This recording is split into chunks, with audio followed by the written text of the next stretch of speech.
10 محرم الحرام کی چند خصوصیات۔ حضرت آدم علیہ السلام کی توبہ قبول ہوئی۔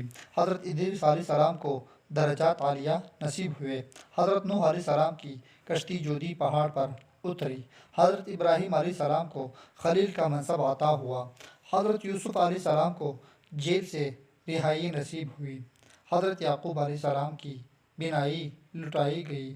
حضرت یونس علیہ السلام کو مچھلی کے پیٹ سے نجات ملی۔ حضرت یونس علیہ السلام کی قوم کی توبہ قبول ہوئی۔ حضرت موسیٰ علیہ السلام کی قوم کو فرعون سے نجات ملی۔ حضرت عیسیٰ علیہ السلام کو زندہ آسمان پر اٹھایا گیا۔ حضرت حسین رضی اللہ عنہ کو شہادت نصیب ہوئی۔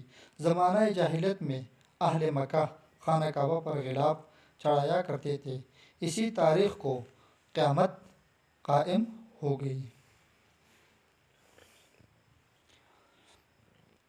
10 محرم کا روزہ۔ ماہ محرم حرمت والا مہینہ ہے، اس کی 10 تاریخ کا روزہ بڑی فضیلت کا حامل ہے۔ فرمان رسول اللہ صلی اللہ علیہ وسلم، یوم عاشوراء 10 محرم کے روزے سے متعلق مجھے اللہ تعالیٰ سے امید ہے کہ وہ اسی ایک سال کی گناہوں کا کفارہ بنا دے۔ رمضان کے روزے کے بعد سب سے افضل اللہ کے مہینے میں محرم کا روزہ ہے، اور فرض نماز کے بعد